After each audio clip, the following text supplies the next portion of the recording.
In 1920, a tiny coal town in southern West Virginia became the center of a war not fought between nations, but between coal miners and coal barons.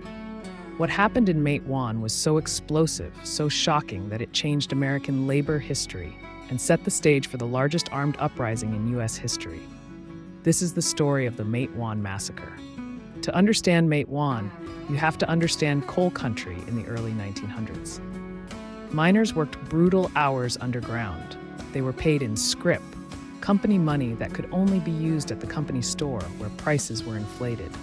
Most families lived in company houses. If a miner spoke up, complained, or tried to unionize, he and his family could be evicted the same day. It wasn't just a job. It was a system, tightly controlled by coal operators who owned nearly everything the miners touched. By 1920, tensions were boiling over. Miners across southern West Virginia wanted to join the United Mine Workers of America. They wanted fair wages, safer working conditions, and basic human dignity. But the coal companies, they wanted control. When coal operators felt threatened, they didn't call the police. They called the Baldwin Detective Agency, a private army known for breaking strikes with intimidation, violence, and evictions. On May 19, 1920, a group of Baldwin agents arrived in the town of Matewan with eviction orders. They dragged miners, families out of their homes, threw their belongings into the road, and told them to move on. But Matewan wasn't like other coal towns. Matewan had a mayor, Testerman, who supported the miners. And more importantly, Matewan had Sid Hatfield. Sid Hatfield was the 27-year-old police chief of Matewan. A cousin of the famous Hatfield clan, he had a reputation for being fearless and for standing with the working people. Unlike many lawmen in coal country, Sid refused to be bought by the coal companies. When he learned Baldwin agents were evicting families without proper warrants, Sid confronted them.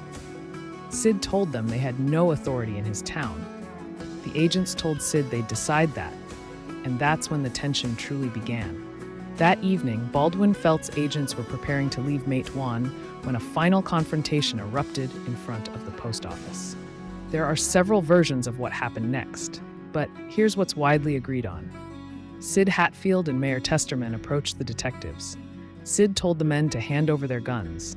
Detective Albert Feltz claimed he had a warrant, and then someone fired the first shot. To this day, no one knows who fired it. Immediately, chaos broke out. Gunfire echoed through the streets. Civilians ducked for cover. The shootout lasted less than a minute, but when the smoke cleared, 10 men were dead.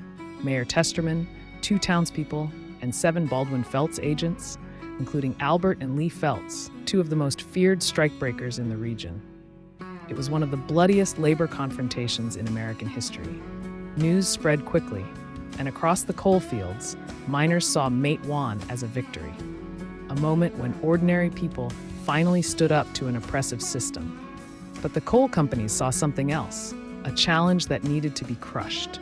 Sid Hatfield became a hero to the miners, a symbol of resistance. He was indicted for murder, but when the trial came, Sid was acquitted, celebrated, and nearly mythologized. But the coal operators weren't done. Just a year later, in 1921, Sid Hatfield was assassinated on the courthouse steps in Welch by Baldwin agents, an event that enraged miners across the region. Within days, 10,000 armed miners began marching toward Logan County, triggering the Battle of Blair Mountain, the largest labor uprising in U.S. history. The Matewan Massacre wasn't just a shootout, it was the first spark in a fire that would burn across the mountains. If you found this story powerful, wait until you hear what happened next, because Sid Hatfield's assassination changed everything, and the miners' march toward Logan County turned into a full-scale war. You can watch that story here, the Battle of Blair Mountain. Make sure you subscribe if you want more Appalachian history and untold American stories.